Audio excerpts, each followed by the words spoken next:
Thank you guys for tuning in today, and welcome to another episode of The Source. I'm your host, San Raza, and today I'll be talking to Professor Jeffrey Sachs about the war in Ukraine. Jeffrey Sachs serves as the director of the Center for Sustainable Development at Columbia University, where he holds the title of University Professor, the university's highest academic rank. Jeffrey Sachs is also a world-renowned economist, best-selling author, innovative educator, and a global leader in sustainable development.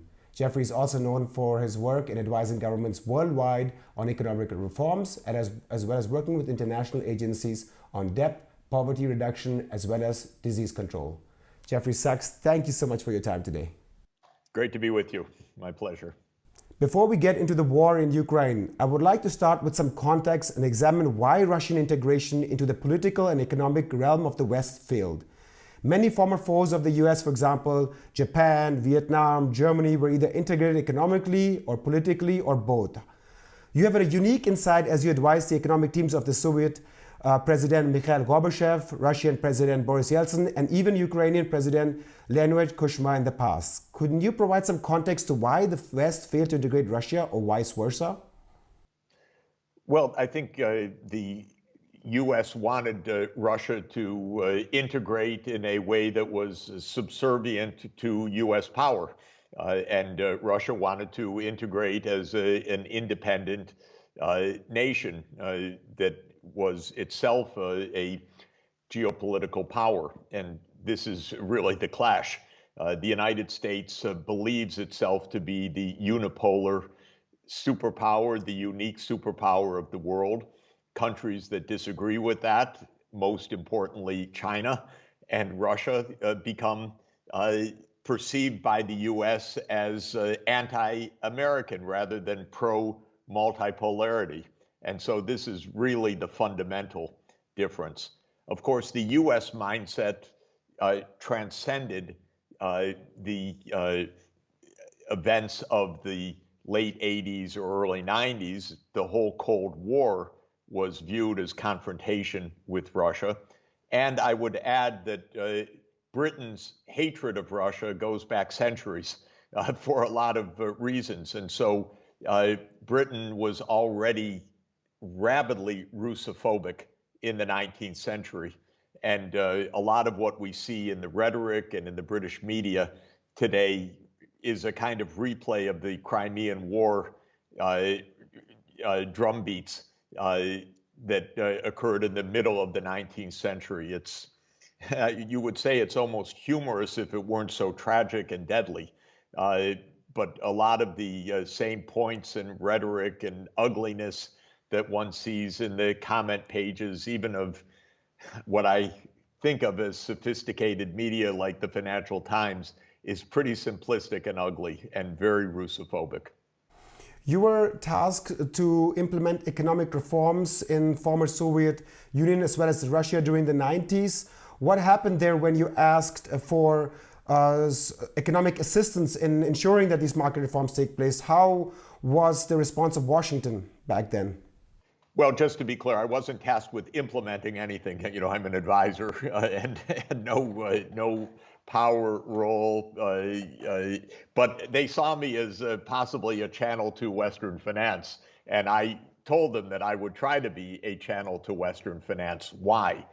Because I believe that when a country is in financial trouble, the international financial system should help that country to get out of trouble, both as a basic matter of morality and ethics and as a win-win proposition for global cooperation. My guru in this is John Maynard Keynes, who wrote famously The Economic Consequences of the Peace in 1919. And his argument was that the harsh Versailles settlement with Germany would lead to future disaster. It's one of the prophetic books of the 20th century. When I was both a student and practitioner of finance, I took my cue from John Maynard Keynes. Don't be nasty to the defeated power or to the country that is down on its luck. Things that go around, come around, go around. If it's bad one day for somebody, it could be bad for you the next. It's better to be cooperative. I tried. in the early 1990s to mobilize Western financial support for Gorbachev's reforms, complete failure. Then President Yeltsin's team asked me similarly. I was a complete failure in mobilizing support. Basically, not on economic argument grounds. My economics is good. It was good at the time. What I had recommended for Poland in financial terms was adopted because Poland was on our side. And I recommended debt relief. I recommended emergency stabilization funding, and it worked. It wasn't just a theory, it worked. So when I recommended the same thing with Russia, I thought, well, I've already shown that these ideas make sense. And they do make sense. But Washington rejected them, not because of the economic debate, which it was sometimes portrayed, but because of the geopolitics, which is, yeah, Poland's on our side, of course we'll help, but they are on the other side, so of course we won't help. And it is almost as simple as that. Let us move to a fundamental debate that has failed in the German corporate media regarding Ukraine. We have also interviewed a wide range of experts from Noam Chomsky, Chris Hedges, Vijay, Prashad, Peter Kuznick on this matter, so it would be interesting to get your view as well. Denazification and demilitarizations were reasons given by the Russian state to justify its war in Ukraine. Do you think these reasons had any legitimacy? Look, the core of this is the clash between the United States and Russia. That clash goes back to 1992 when the neoconservatives took over American foreign policy. This was originally Rumsfeld, Cheney, Wolfowitz in the administration of George W. Bush Sr. But there are a lot of neocons around. Madeleine Albright was a neoconservative. Hillary Clinton was a neoconservative. Victoria Nuland, who was Assistant Secretary of State during the Maidan in 2014, is now the Undersecretary of State for Political Affairs. She's a neoconservative. And so what happened was the U.S. foreign policy, starting in 1992, aimed for U.S. dominance, sometimes called full spectrum dominance, that in every region of the world, the U.S. should be able to blow away, figuratively, I hope, its opponents and antagonists, and to have geopolitical dominance through military, financial, economic, technological, and other means. And in 1992, that was the view. And it looked, oh, who could rival us? Russia's down on its knees. China's a poor, rural country. Well, of course, it was never realistic. The world's never dominated by one country in all of history, though there have been empires, of course, that are powerful. But there's always going to be rivalry and always multipolarity in some sense, and that's especially true in the 21st century. Russia did not buckle under the U.S. View. China, even less so. I would say both of them say, no, we don't want a U.S.-led unipolar world. Now, the U.S. began to implement this in the 1990s with NATO enlargement. Anyone that knows the archival record knows that it wasn't just a loose verbiage, but it was a decided policy of Germany and the United States to promise to Gorbachev no NATO enlargement to the east. And not just to the east, to GDR, to the east. And so a lot of what's said right now is just typical U.S. government spin. But the archival record is actually very extensive. Then in the mid-1990s, Clinton started saying the same to Yeltsin, I know, that no, we're going to have a partnership system. We're not going to have NATO enlargement. But then Madeleine Albright pushed the neocon agenda. We're expanding NATO. And it created a big division inside the U.S. because there's some normal non-neocons inside the U.S., and I'm one of them, and said, no, NATO enlargement is a bad idea. And Bill Perry, who was the Secretary of Defense of Clinton, came close to resigning over this issue. George Kennan, who was our greatest statesman scholar of the 20th century vis-a-vis Russia, said this is the new Cold War. That was back in 1997 that he said that.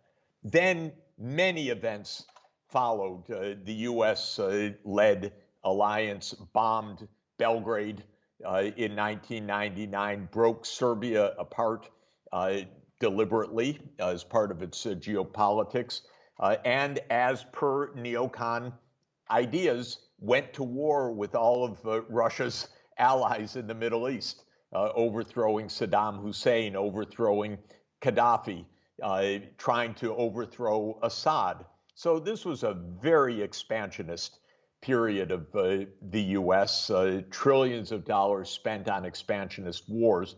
And in 2014, the U.S.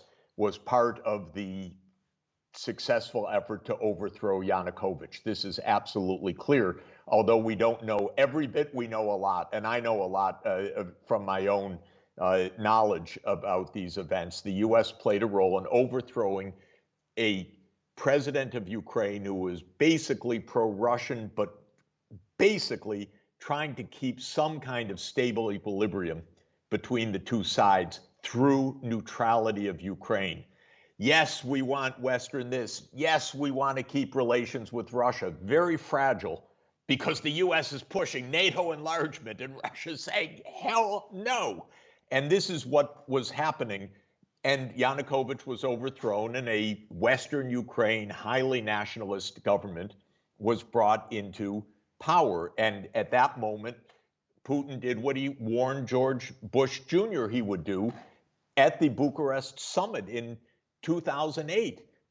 Putin said to George Bush, you expand NATO, we take Crimea back. Don't do it. But the U.S. doesn't listen. So we went to this direct clash, war in the Donbass, and then, sad to say, the Minsk agreements were reached. Germany and France were to be the guarantors.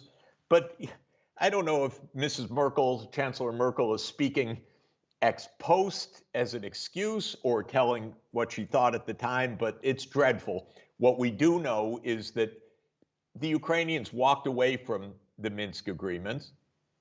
After signing, my friends tell me, Jeff, how could you ever expect us to honor that? That's trash. I say, yeah, you have an agreement. An agreement. And we're supposed to take this with a straight face. And Germany was a solemn guarantor, uninterested. In the meantime, the U.S. poured in billions of dollars of armaments. By the end of 2021, Putin said to Biden, look, here are the red lines. And the number one red line is NATO enlargement, by far, by the way. And the U.S. said, we're not going to talk about that. Our door is open, which is a ridiculous idea. We're not talking about trade. We're talking about military alliances. What's this open door of military alliances in history that you don't care who your neighbors are aligned with, where the military bases are, what the weapons are? This is crazy rhetoric, I'm sorry to say, so provocative and dangerous.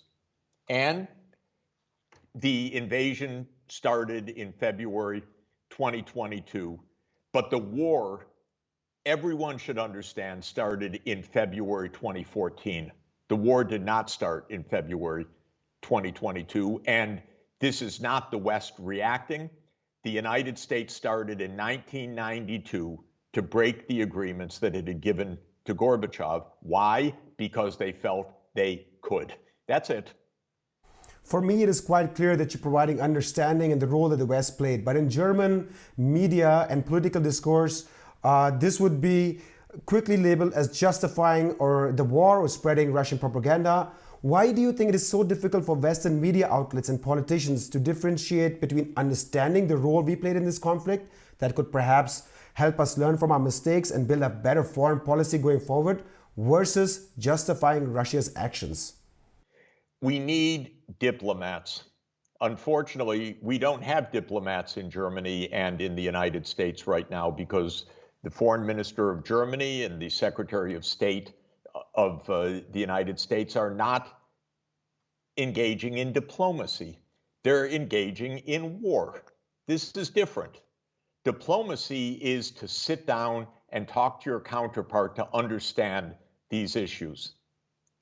I was invited to give a talk to the G20 foreign ministers last year online when they were meeting in Bali.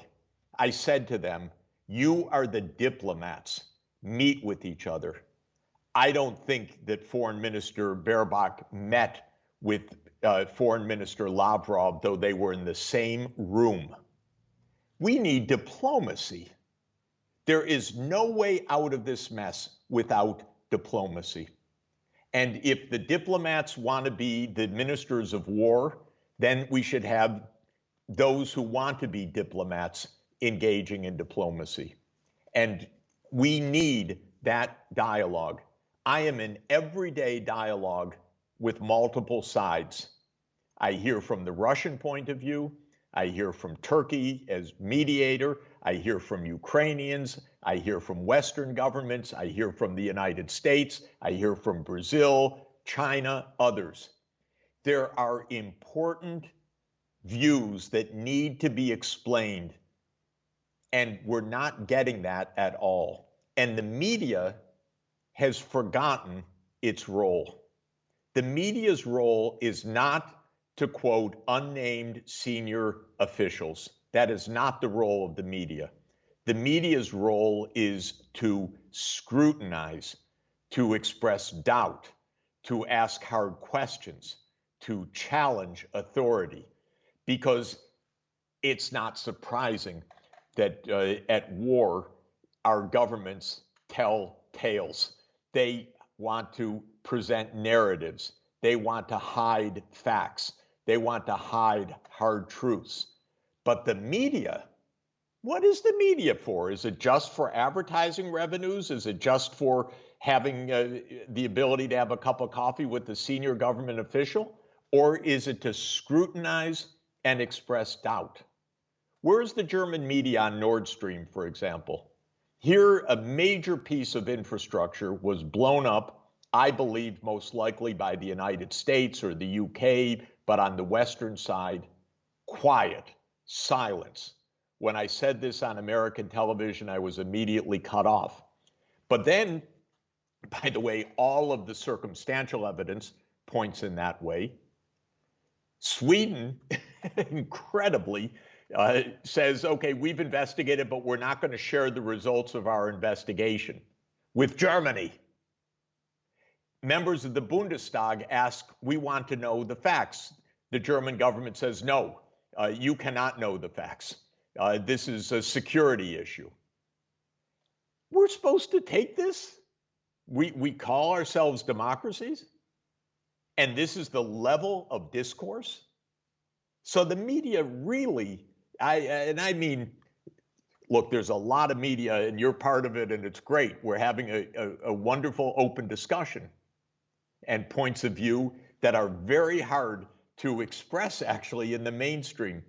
But this mainstream media has lost its way. I can't tell you how disappointed I am every day in the New York Times, because I grew up with the New York Times and I used to read it for the Pentagon Papers, for telling the lies about Vietnam, exposing them, for telling the lies of the Nixon administration. Now all it is a mouthpiece for government. You don't get anything different. I can't even publish an op-ed on sites that I was probably the main contributor in many cases, because the mainstream media have lost their sense of their role completely. It is absolutely troubling and strange. I want to go through some counter-arguments with you that are usually made. For example, the first part, NATO was also stationed in Poland and Latvia that has borders with Russia, and they have coexisted somewhat peacefully. NATO was not planning an intervention. And the second counter-argument that is made is Ukraine is an independent and sovereign state, and has a right to make military deals with anyone it pleases, including NATO. How would you respond to these two arguments? I would say that, first of all, NATO is often an aggressive force, almost an expeditionary force of U.S. foreign policy. Bombing Belgrade in 1999 was completely unjustified. The actions that NATO took in Libya, in my opinion, completely unjustified and far exceeded the UN mandate. And the United States foreign policy is based on regime change. So how much trust can there be, especially after events like the Maidan?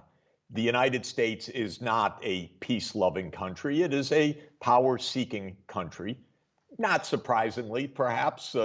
I'm told by smart cynics, well, isn't that always the case? And maybe it is. But then let's not kid ourselves with the rhetoric that is used. The United States has overthrown dozens of governments. It definitely contributed to the overthrow of Yanukovych. It definitely tried to overthrow al-Assad in Syria and was a major provocation of the war there. And I know this from the inside, not just from the outside. So I just want to be clear that I know from top people involved in these issues what I'm discussing right now. So this is one thing, this idea of this peace-loving is not what a military alliance is. This is a military alliance that serves military and geopolitical purposes, and it should show restraint. In my opinion, by the way, just to put it clearly, when the Warsaw Pact was disbanded by Gorbachev, I think NATO should have ended. That's my own view. We should have gone to OSCE. We should have gone to a European security arrangement. But we didn't, because the neocons in the United States said, okay, now's really our chance.